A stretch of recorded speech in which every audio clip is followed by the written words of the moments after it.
Hello everybody and welcome. I am Dreams Have Meanings and welcome to the Theatre of Dreams. Man, that fans will love that one. Okay, so I'm here to tell you some of the funniest jokes you'll probably ever hear in your life, so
Now remember, all you need to do is be exactly as Stanley. All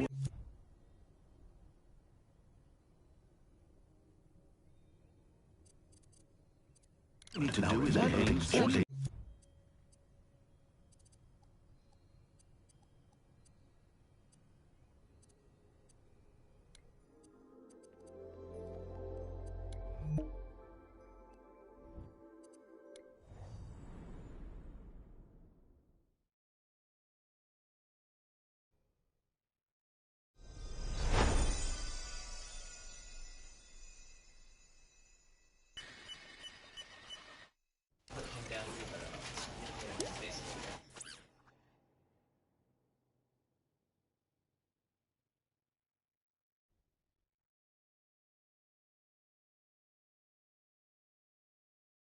This is the story of a man named Stanley.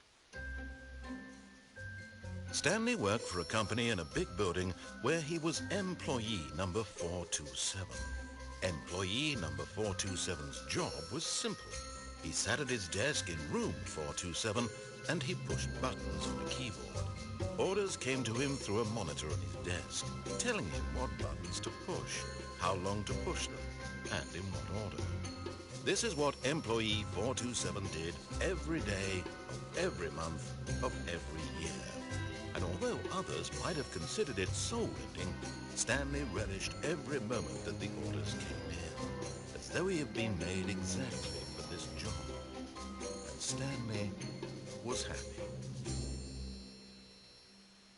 And then one day, something very peculiar happened. Something that would forever change Stanley. Something he would never quite forget.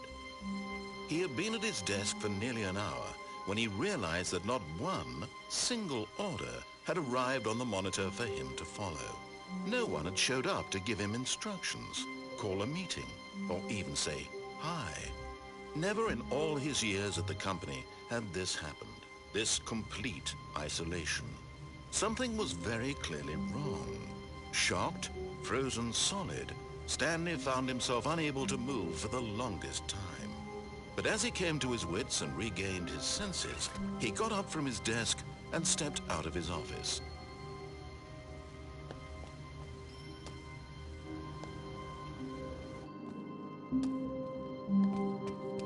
All of his co-workers were gone. What could it mean? Stanley decided to go to the meeting room. Perhaps he had simply missed a memo. No matter how hard Stanley looked, he couldn't find a trace of his co-workers.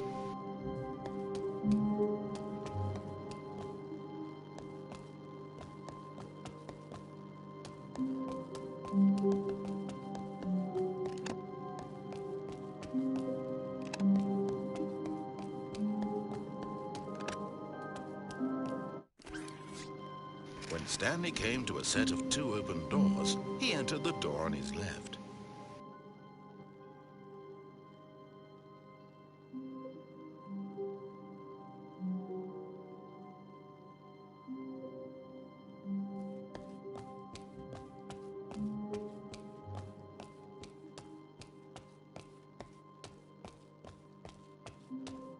Oh, goodness. I do believe he's lost his way. Now, between you and me, I don't think he stood a chance in the first place. But he's having such a grand time here in these hallways. Why should we bother him? Yes, it's all very amusing. And we laugh, and we call our friends over, and they laugh too. And soon the whole world laughs and laughs and laughs at the man who failed. But of course, that isn't for you. You, sitting there.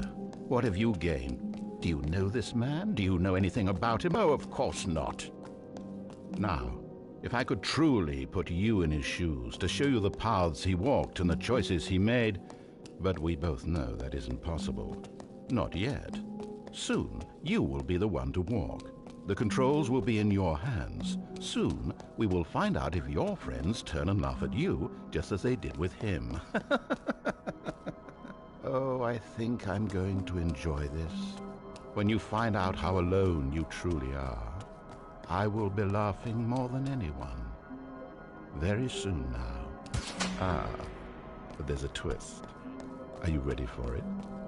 Watch him closely, because in and amongst his aimless meandering, I think he's actually beginning to discover something.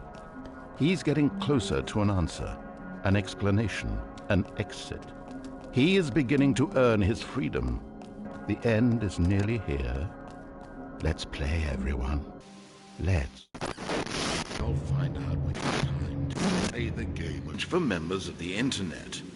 Those not from the internet are advised to disregard this message, and more importantly, go down to your local electronics retail outlet and get with the times already. To those whom this message concerns, good to see you. I've been off the radar a bit long, haven't I? And I know how hard this lonely period has been on you. But I'm so terribly busy working on a story that I think you'll just die for. You see, I was upset to learn that many players found the original Stanley Parable to be confusing and contradictory. A far cry from the simple story of hope and redemption I had intended it to be. So to rectify this mistake, I'm taking steps to ensure that this updated version will be streamlined to remove any incoherent plot lines. Expect every new piece of content to seamlessly answer all the questions you may have been left with after playing the first game. It's my hope that this installment will fix the somewhat embarrassing mistakes of the original while proving definitively to the world that a video game can make you cry.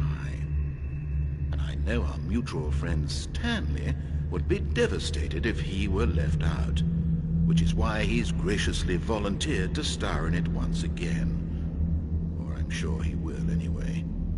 But until we ask him to make that choice, I offer you this and future updates, and I remind you that one's time is better spent living than waiting. After all, with so many doors to prepare, it could be quite some time before this story is fully cooked. So enjoy the hours you have left. Perhaps you could even spare a thought for Stanley, sitting there with nothing but himself and his buttons, day after day.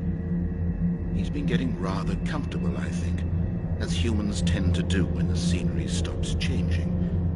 And for the moment, we'll let him stay that way. After all, you and I both know things are about to change rather drastically. I wouldn't want to ruin the surprise for either of you. But you'll find out. You'll find out when it's time to play the game again.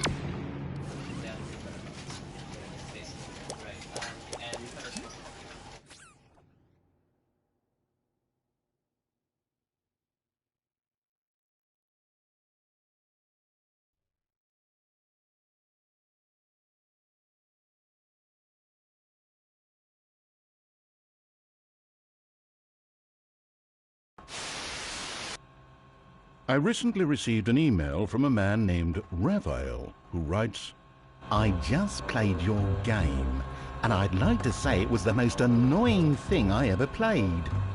It had its cool moments, but overall the experience was only of annoyance.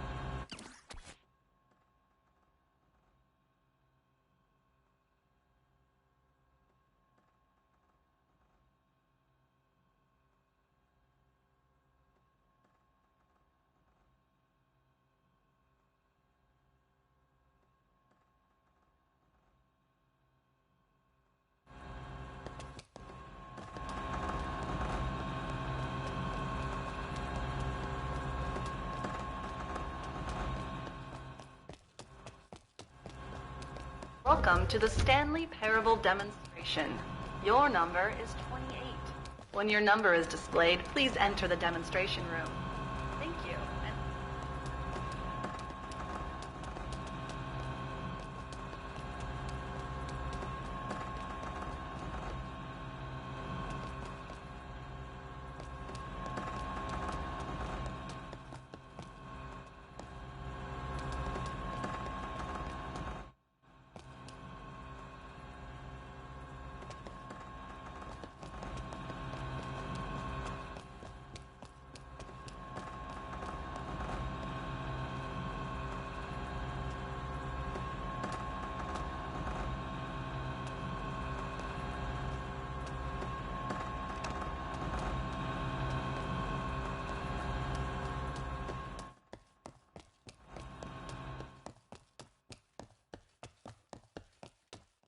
Oh, hello, hello, hello. Welcome to the Stanley Parable live demonstration. It will be my pleasure to guide you through this sneak peek at what to expect in the Stanley Parable. A tease, just enough to leave you hungry for more. How exciting. Can't you just feel that nervous tension? The looming uncertainty? Why don't we drink in the anticipation for a moment, just for 20 minutes or so? Please, for just 20 minutes, don't move or act in any way. Simply remain motionless and let the thrill of demoing the Stanley Parable wash over you. Oh, I get it. You're too anxious. You can barely hold still. Well, tell you what. I think we should walk off that nervous energy before getting the demo underway. Here, why don't I take you on a little tour of the facility and show you how we make a demonstration for a game like the Stanley Parable. This is where I and the other proctors have been working meticulously to construct a demo that explains clearly and concisely exactly what the Stanley Parable is. Video game demonstrations are tricky, and without the proper technology, you run the risk of the player having no idea what to expect in the full version.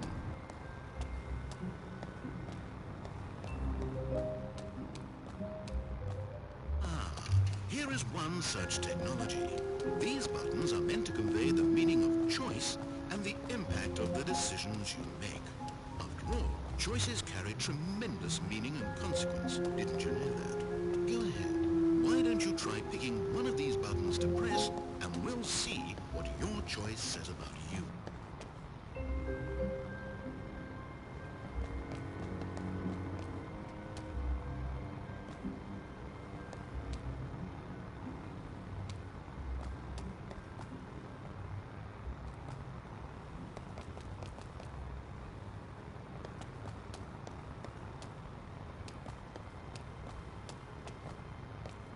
How fascinating.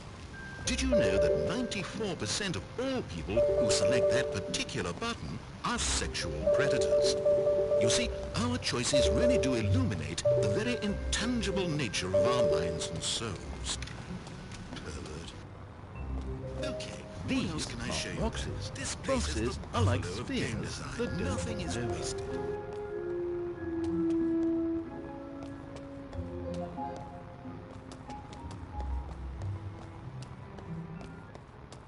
This device tells you whether or not you're inside a video game demonstration. Somewhere around here there's also a device that tells you whether or not you're inside a device that tells you whether or not you're inside a video game demonstration.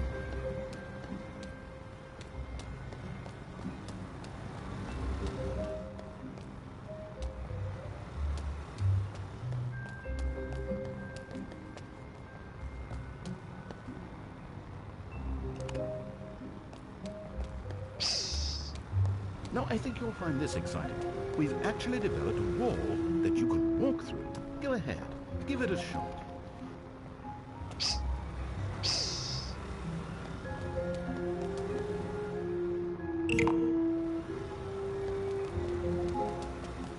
Oh, guess it's still in development. Right, okay, moving along.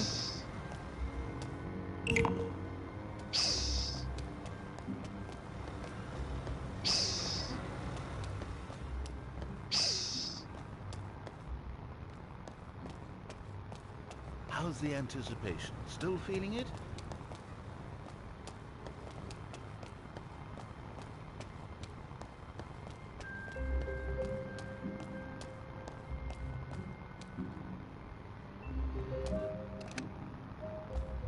Now this room is perhaps the most important you'll encounter in the demo. This is where we determine whether or not the demo has been effective. And there you have it. Everything you need to know about how video game demos are made. This is the story of a man named Stanley. Stanley worked for a company in a big building.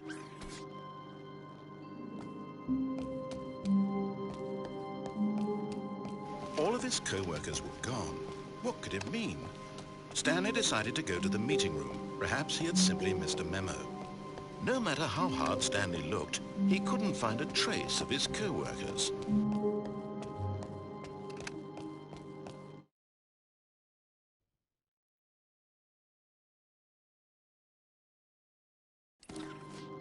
When Stanley came to a set of 2 open doors, he entered the door on his left. This was not the correct way to the meeting room, and Stanley knew it perfectly well.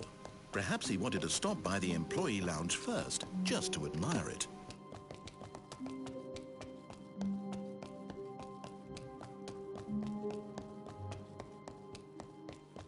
Ah, yes, truly a room worth moments here in this immaculate, beautifully constructed room. Stanley simply stood here, drinking it all in.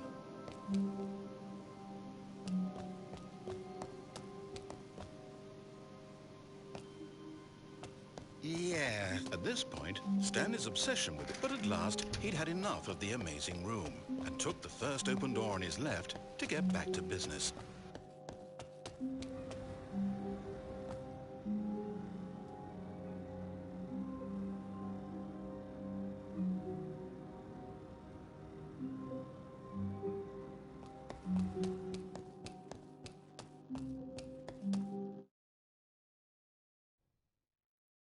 Stanley was so bad at following directions, it's incredible he wasn't fired years ago.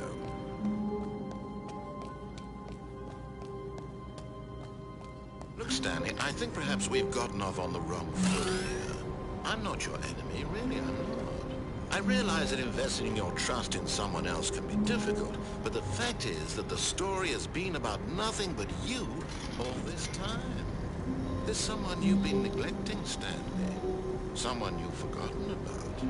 Please, stop trying to make every decision by yourself. Now, I'm not asking for me, I'm asking for her. This is it, Stanley. Your chance to redeem yourself. To put your work aside. To let her back.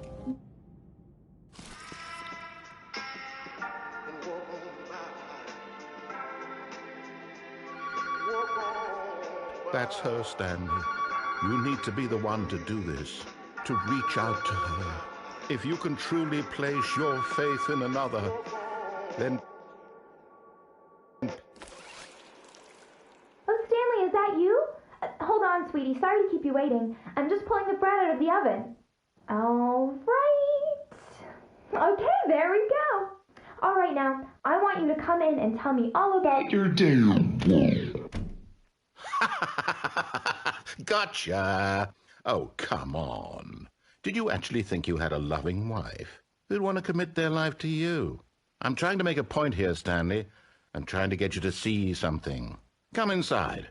Let me show you what's really going on here.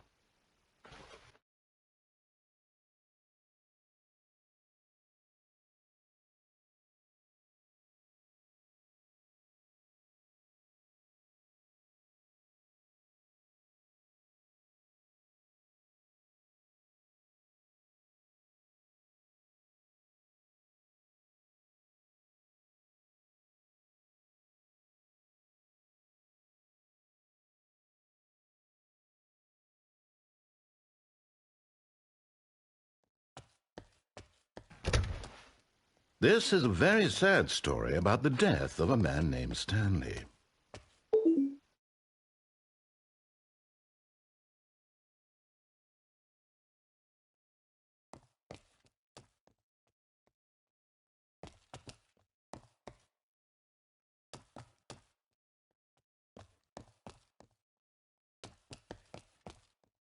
Stanley is quite a boring fellow. He has a job that demands nothing of him, and every button that he pushes is a reminder of the inconsequential nature of his existence. Look at him there, pushing buttons, doing exactly what he's told to do. Now he's pushing a button. Now he's eating lunch. Now he's going home. Now he's coming back to work. One might even feel sorry for him, except that he's chosen this life. But in his mind, he can go on fantastic adventures. From behind his desk, Stanley dreamed of wild expeditions into the unknown, fantastic discoveries of new lands. It was wonderful, and each day that he returned to work was a reminder that none of it would ever happen to him. And so he began to fantasize about his own job. First, he imagined that one day while at work, he stepped up from his desk to realize that all of his co-workers, his boss, everyone in the building had suddenly vanished off the face of the earth.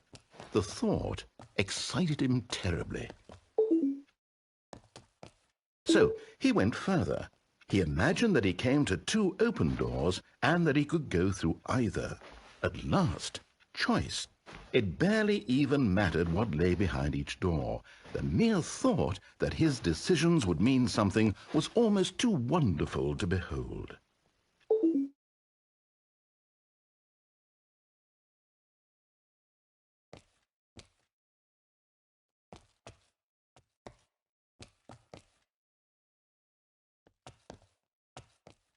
As he wandered through this fantasy world, he began to fill it with many possible paths and destinations.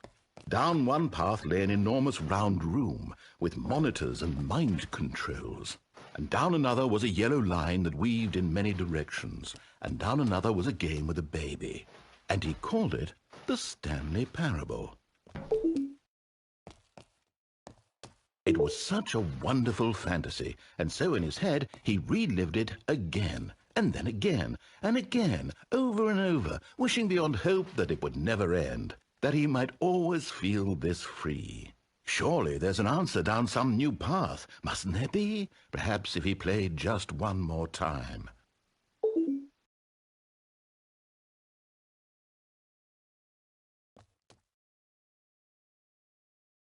But there is no answer.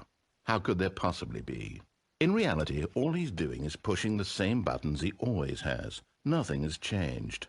The longer he spends here, the more invested he gets, the more he forgets which life is the real one.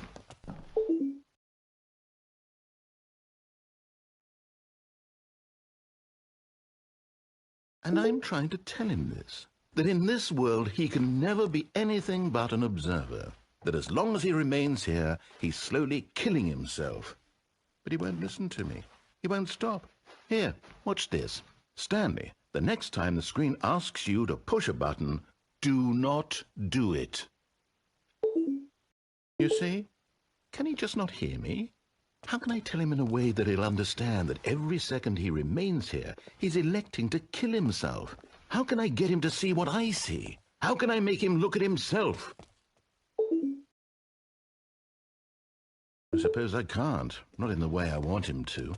But I don't make the rules. I simply play to my intended purpose, the same as Stanley. We're not so different, I suppose. I'll try once more to convey all this to him. I'm compelled to. I must. Perhaps, well, maybe this time he'll see. Maybe this time. And I tried again, and Stanley pushed a button. And I tried again, and Stanley pushed a button. And I tried.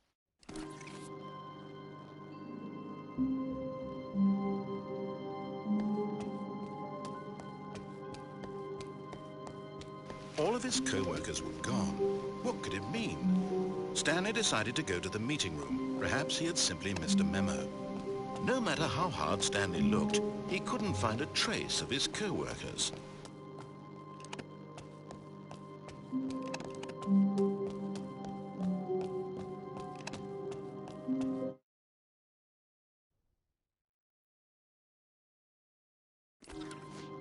When Stanley came to a set of 2 open doors, he entered the door on his left.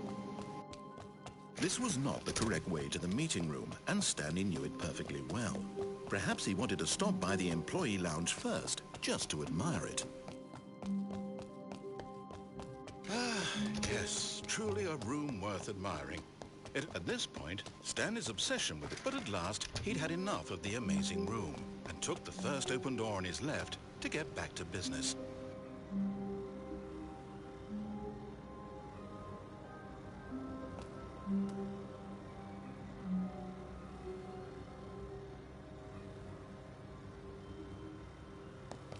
And so he detoured through the maintenance section, walked straight ahead to the opposite door, and got back on track. Find an answer there.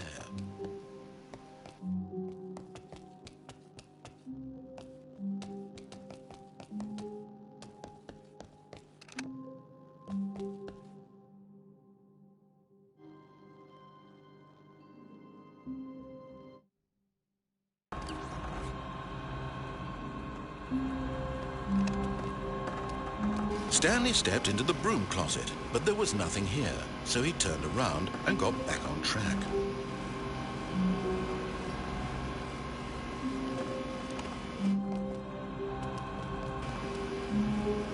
There was nothing here. No choice to make, no path to follow, just an empty broom closet. No reason to still be here.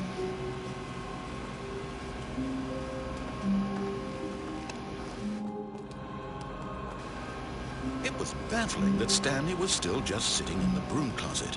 He wasn't even doing anything. At least if there was something to interact with, he'd be justified in some way. As it is, he's literally just standing there doing sweet FA.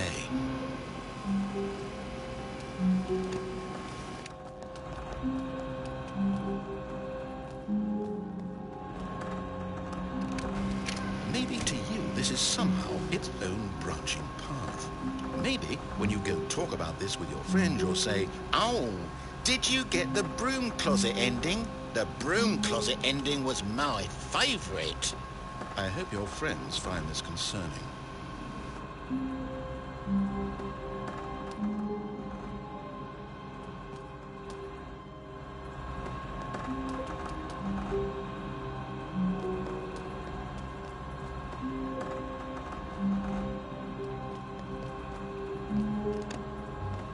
Coming to a staircase, Stanley walked upstairs to his boss's office.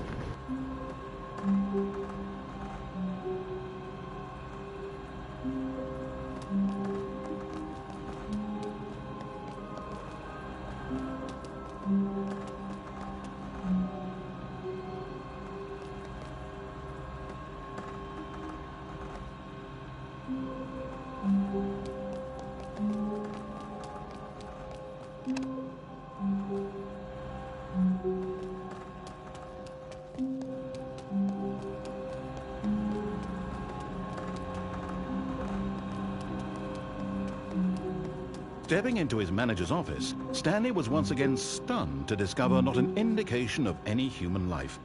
Shocked, unraveled, Stanley wondered in disbelief who orchestrated this. What dark secret was being held from him?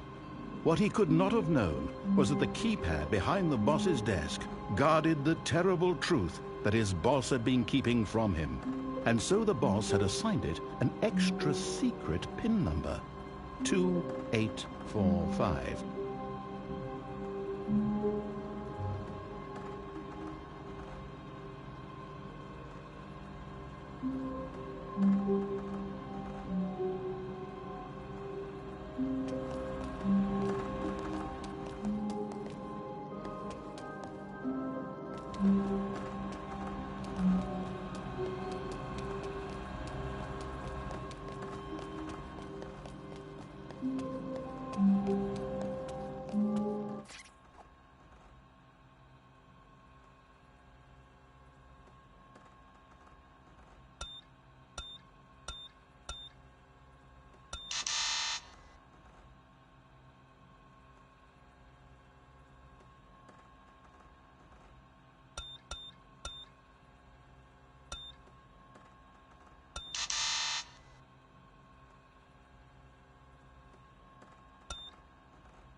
Coming to a staircase, Stanley walked upstairs to his boss's office.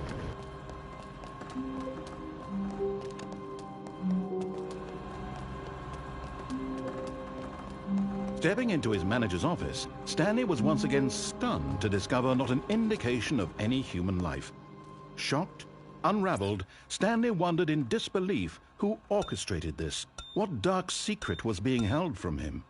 What he could not have known was that Stanley was in such a rush to get through the story as quickly as possible, he didn't even have a single minute to